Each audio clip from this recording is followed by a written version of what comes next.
सौराष्ट्रे सोमनाथं च श्रीशैले मल्लिकार्जुनम् उज्जयिन्यां महाकालम् ओंकारममलेश्वरम्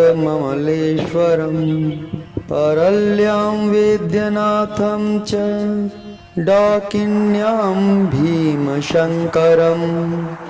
सेतुबन्धे तु रामेशं नागेशं दारुकावणे